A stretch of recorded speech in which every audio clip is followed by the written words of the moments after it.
Жер үй терезесінің қарын жамаған сынық төрт көзінен белгі берген таң ала сәулеленіп қап-қара тұнжыраған түнді жамылған дала бозамықтау қара көлеңке түрге айнала бастады. Соқпа пештің түбінде жамаулы жабағы бөстекті жамылып бырылдап ұйықтап жатқан Тілеген сол кезде оянды да «Қатын, тұр» деді әйелі Сақыпты оятып.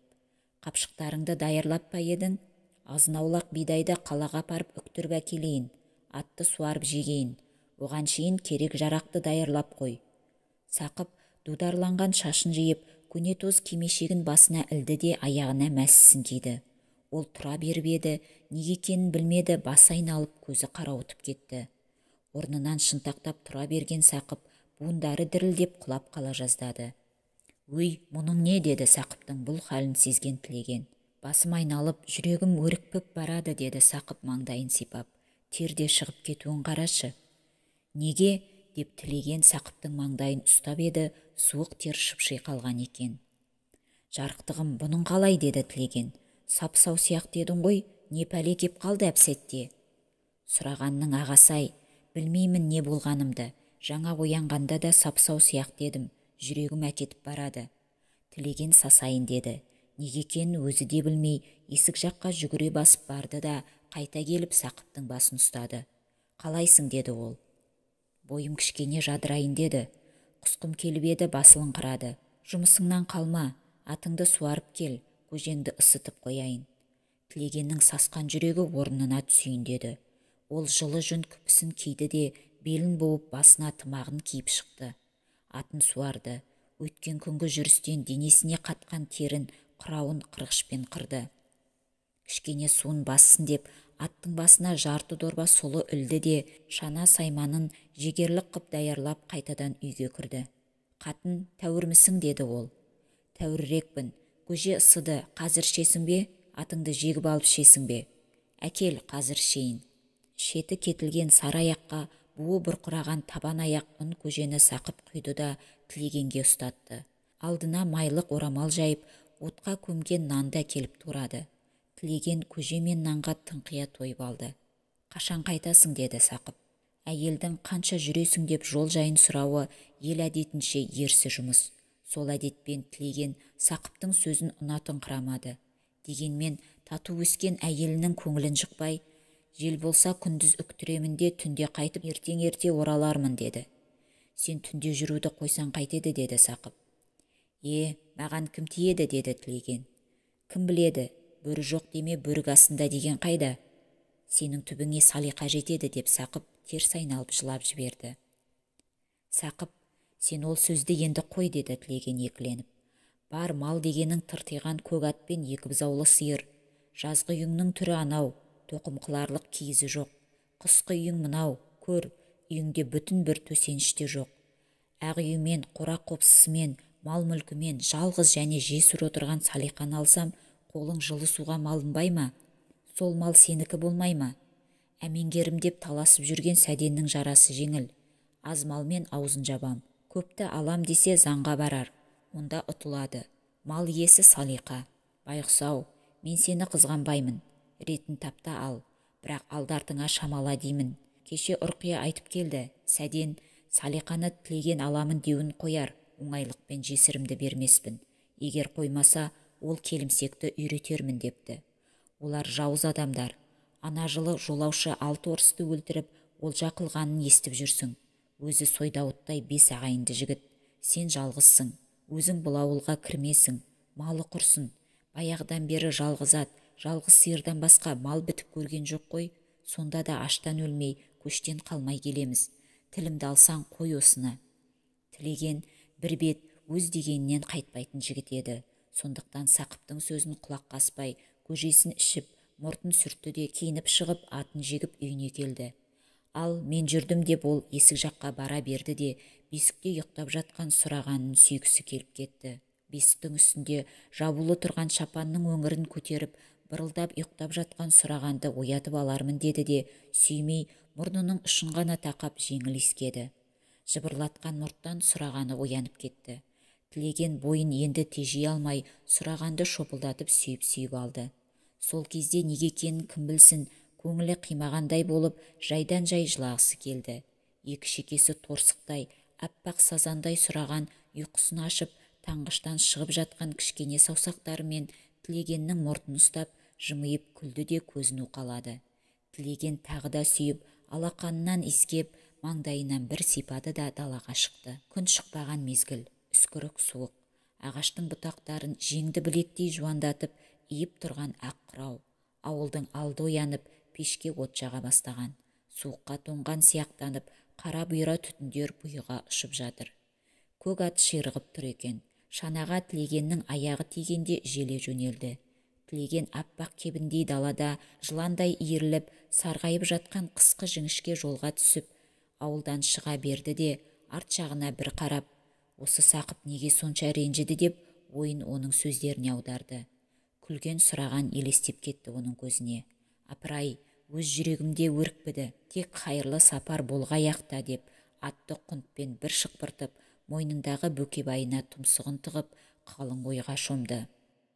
Мақаріпкенің Күшікбай ауылына қарай созылған Сарытап қысқа жолының үстінде түн жамылып біреу келе жатыр.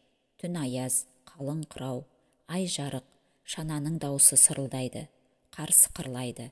Анда-санда іштай, но деген дауыс, ара-тұра базардан алып келген темір астау, сұрасаң біздің қалқа қиғаш қастау, алыстан ат терлетіп келгенімде әзілге жарамайды қалқам жастау деп, аяғын баяулатып қайырған ән естіледі. Бұл оның үктіріп алып, түнделетіп қайтып келе жатқан Тілеген еді.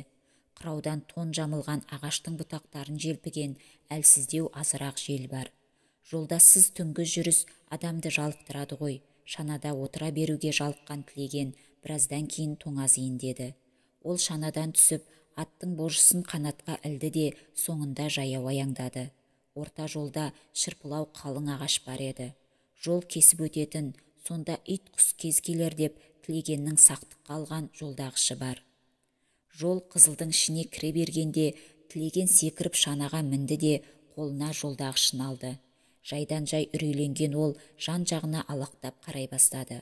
Салбырап тұқыра аяңдап келе жатқан аты бір заманда құлағын қайшыландырып, ағаштың алдыңғы жақтағы қойнауына қарады да кісінеп қоя берді. Тілеген селк ете түсті.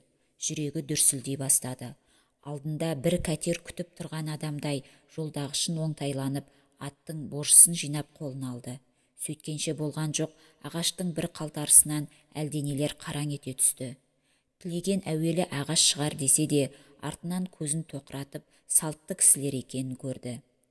Әдегенше болған жоқ, 4 салт атты Тілегенге лап қойды. Тілеген атты айдай жөнелді. Бірақ салт аттылар шаналыны жібере ме?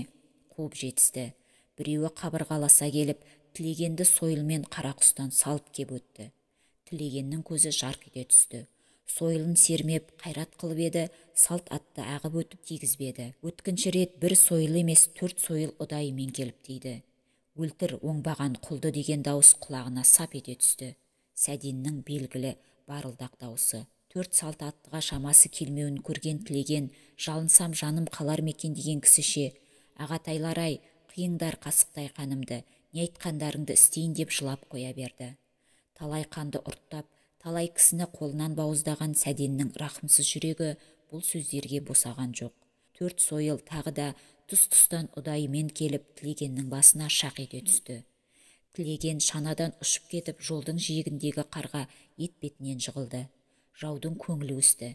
Сәден мен інісі Бәден аттан түсе қалып, Тілегеннің тымағын жұлып алды да, қыл шылбырды мойнына салып қылқындыра бастады. Тілеген жан таласып алысты.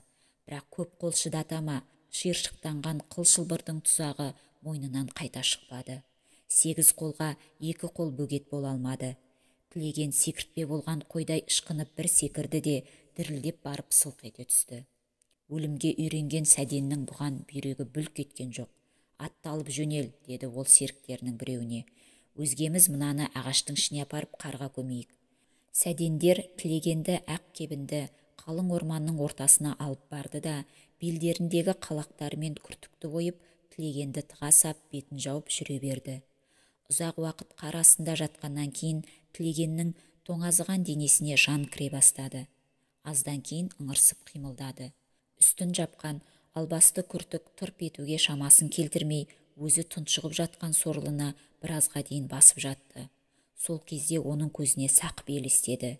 Оны да әлдекім өлтіріп жатқан, ол шыңғырып жатқан сияқтанды. Жан ұшырған тілеген қарды қопарып түрегелді. Бірақ мас болған адамдай тұрып жығылып, аяқтарын баса алмай-ақ қойды. Әлсіздігіне көзі жеткен ол, «Уа, кім бар, жанымды сақтайтын» деп, даусы жеткенше айғай салды. Сәден сұм тіріліп кетер деген қауіппен маңайда аңдып жүреді. Дауысты естігеннен кейін жүгіріп келсе, тілеген тыпырлап жатыр екен. Сәден қонышындағы сары кездікті алды да, тілегеннің жаңа шыққан шоқша қара сақалынан ұстап, иегін көтеріңкіреп, кеңірдектен орып кеп жіберді. Іңір болғаннан ақ Сақыптың таңертең қобалжыған жүрегі тағы да өрек боп, құсқысы келген адамдай бір жерде отыра алмады. Басы айналып көзі қарайды. Домалақтау шойын құманға шай қайнатып, алдына орамал төсеп, наннан бір сындырып алып шайын ішейін деп еді, ар жағынан бірдеме итеріп тұрғандай аспатпады. Сұраған Сақыптың алдында отыр еді. Аналық мейірімі ұстап кетіп, Сұрағанды ол біресе құшырлана сүйді, біресе бауырына басты. Сұрағанды ол күнде бесігіне бөлеп ұйықтатып еді. Үрейленіп отырған Сақып 8 айлық құлынын ес көріп, қойнына салды да қасына қисайды. Жатар алдында есіктен өткізген ызба жіпке арқан жалғап, ортадағы ашаға сірестіре байлап қойды. Сұраған тез ұйықтағанмен Сақып көпке дейін ұйықтай алмады. Көзін жұмайын десе, алдына сөмпейіп, шашын жайған қарал басты келіп тұрған сықылданды. Жүрегінің дүрсілі ме немене, үйдің айналасы дүбірлеген сықылды болып кетті. Аз уақытта есік алдына бірдеме тықырлап келген сияқтанды. Сиырларын қораға қамаған, шығып кететін еместе. Тілеген келді ме екен, есік ашсам қайтеді деп орнынан тұра берді де, ол болса дыбыс берер еді ғой деп ашпады. Есікті біреу бірер рет жұлқылады да кетіп қалғандай болды. Аулында Ситақ дейтін қылжақбас жігіт болатын еді. Оңаша қалған жас әйелді әурелей беретін. Тықырлағанда Сақып сол Ситақ шығар деп орнына отыра бергенде терезе салдыр ете түсті. Әлдекім басын сұғып кіре бастады. Сақыптың жан даусы шықты. Ұшып есіктің алдына барды. Сол кезде сіріңке жарқ еткенде артына жалт қараса Таңқы дейтін өзіне таныс жігіт. Оның артында Жанабыл, екеуінің қолында да балта. Бұлар Сәденнің жан аяспас достары және жесір дауында соның сойылын соғып жүргендер. Халінің неге айналғанын Сақып сезе бастады. Таңқы тілегенді құрдасым деп Сақыппен ойнай беретін. Құрдасай, мұның не деп Сақып жылап қоя бергенде, мә саған құрдас деп Таңқы Сақыпты балтамен шауып кеп қалды. Ұйықтап жатқан Сұраған у-шу дауыстан шошып бақырып түргелді. Ауыр жаралы Сақып шырылдаған құлынын бас салып, осыны паналасам жаным қалар мекен деген кісіше оң қолымен көтеріп ала бергенде Жанабыл келіп тағы да шапты. Көтере берген Сұраған Сақыптың қолынан ұшып кетті. Сақып та құлады. Одан кейін халінің не болғанын Сақып білмеді. Тек қана білгені, есі шала шарпы ене қалған бір шақта төсінде бір нәрсе жыбырлағандай болғанға қараса, Сұраған мамасын сорып жатыр екен. Үй іші ала көлеңке, тегі таң білінсе керек. Сақыптың көз жасы іркілдеп, Сұрағанын құшақтайын деп еді, шамасы келмеді. Мейірімді ананың қанды сүтіне қоса, балапан оның жанын да сорып алғандай болды. Сақып тез жан тәсілім қылды. Таңертең көршілері қызыл жосақ қан болып жатқан Сақыпты, төсіне жабысып қан аралас сүт таққан мәмесін еміп отырған Сұрағанды көрді. Ауыл састы. Кімнен болған ешкім біле алмады. Қастасқан адамын ұрпағымен құртпай тынбайтын бай Сәденнің, мықты Сәденнің, батыл Сәденнің, қаншер Сәденнің сол түні екі ұрысын жұмсап Сақыпты жайратқанын, өздері далада тілегенді жайратқанын ешкім білген жоқ. Бір үйлі жаннан бір түннің ішінде өмірлік бақытсыздыққа ұшырап, қанды сүт аққан мәмесін еміп, Сұраған ақ қалды.